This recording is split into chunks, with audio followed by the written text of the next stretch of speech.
बच्चों के ऊपर, और इसने वो याद दहानी करा दी जिसका भी सेनेटर एमल वली ने जिक्र किया, APS का जो वाक़या हुआ था जिसमें बहुत दिलखराश मनाजर हमने देखे और आज भी वो याद में बाकी हैं, और उसकी वजह से भी नेशनल एक्शन प्लान बना और उसके ऊपर अमल दरामद हुआ, लेकिन कुछ हिस्से रह गए और फिर उसके बाद मैं तफसील में नहीं जाना चाहता। हमारी अपनी, मैं उसको हमेशा कहता हूँ रिवर्स ऑफ पॉलिसीज़, मैं गवर्नमेंट के ब्लेम गेम में नहीं पड़ता, तो हमारे अपने कुछ पॉलिसीज़ के रिवर्सल की वजह से वो जो जिस पे हमने कई सौ बिलियन रुपीज़, एटलीस्ट $4 बिलियन, तो मैं एज फाइनेंस मिनिस्टर वाउच कर सकता हूँ कि 4 साल में फाइनेंस किए, और वो हमने एक कप ऑफ टी और इस तरह की चीज़ों में उलझ गए। हमने पोरस बॉर्डर्स को खोल के हमने 35-40 हज़ार लोगों को आने दिया और साथ हार्डन क्रिमिनल को हमने इस मुल्क में यानी अंडर एग्जेक्टिव अथॉरिटी उनको रिलीज़ किया। आज वही सारा रिस्ट्रक्चर है इस मुल्क में। तो मैं समझता हूँ कि हमें ये बहुत इंपॉर्टेंट मामला है, हुकूमत से डील कर रही है, वज़ीर से फुली फोकस्ड है, जो लीडरशिप है आर्मी की और आर्म फोर्सेस की वो भी फोकस है, तो हमें मिल के इसको करना चाहिए। ये मैनेज ख़त्म करना बहुत ज़रूरी है, ना सिर्फ पाकिस्तान से बल्कि इस खित्ते से। तो मैं आपका शुक्रिया, आपने ये मुझे इजाज़त दी। अब मैं जो इस वक्त जो अंडर डिस्कशन है और जो आपने मेहरबानी फरमाई, जनाब chairman, I am grateful for giving the floor. Honourable chairman, Excellencies and Ambassadors and High Commissioners of African nations sitting in the galleries, fellow parliamentarians, fellow senators, Assalamu alaikum and very good morning. It is both a privilege and a profound honor for me to address this August gathering today on the occasion of Pakistan-Africa Friendship Day, marked as a celebration of enduring fraternity, mutual aspirations, and shared future. On behalf of the Senate of Islamic Republic of Pakistan, under the leadership of the Honorable Chairman Senate, Sayyid Yusuf Raza Gilani, I extend warmest greetings to the people and governments of Africa. Today, we celebrate not only a rich historical relationship, but a future full of promise, built on cooperation, respect, and strategic engagement. Pakistan and Africa are bound by deep-rooted historical solidarity. In the 20th century, as African nations rose against colonial oppression, Pakistan stood firm in support of the freedom movements across the continent.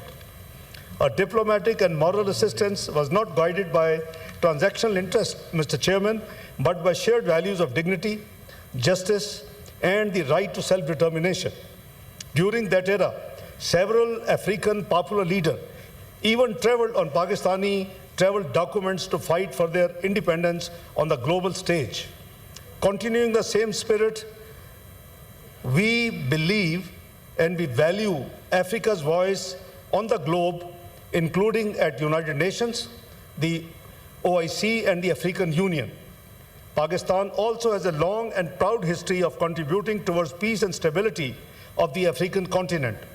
Since 1960s, Mr. Chairman, Pakistan has remained a leading contributor to the UN peacekeeping and peace-building efforts in Africa.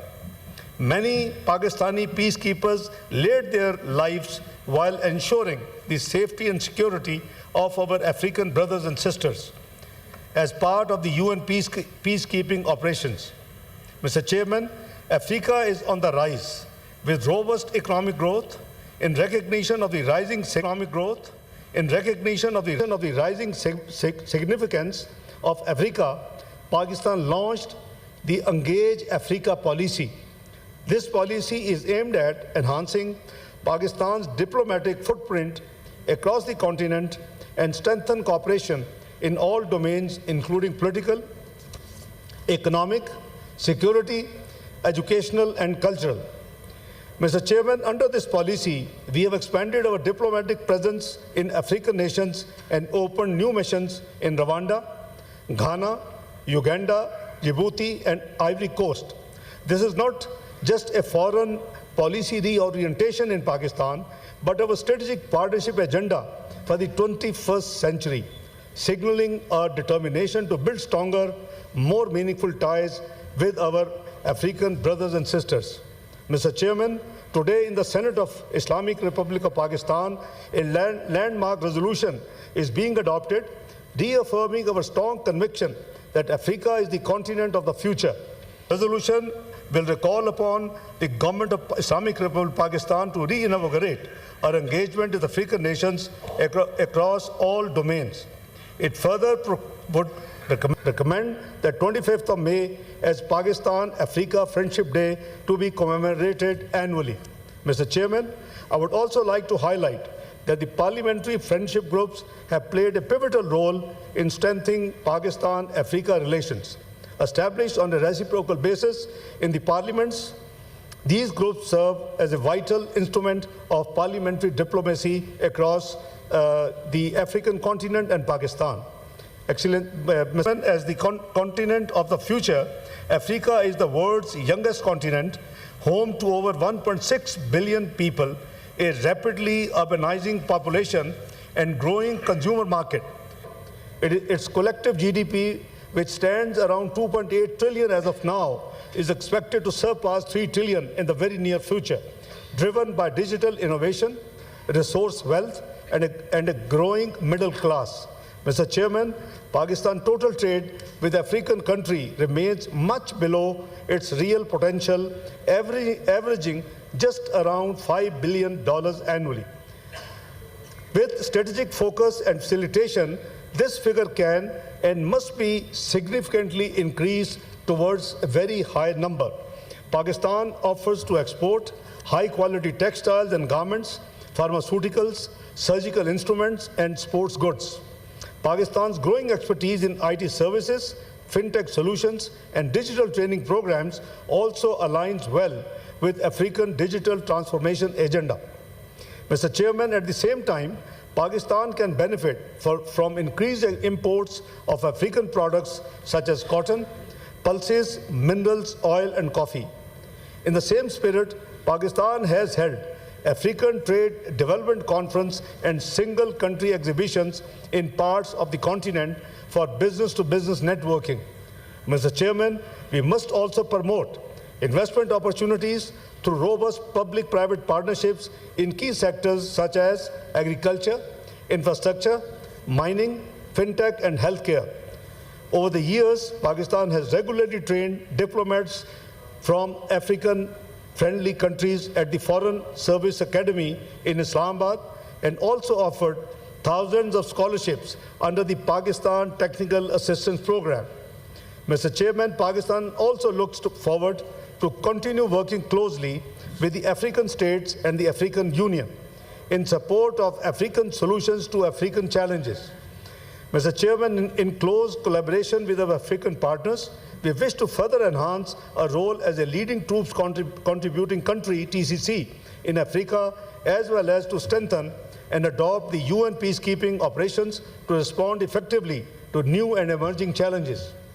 We will continue to explore all avenues for bilateral and multilateral cooperation and capacity building in this regard.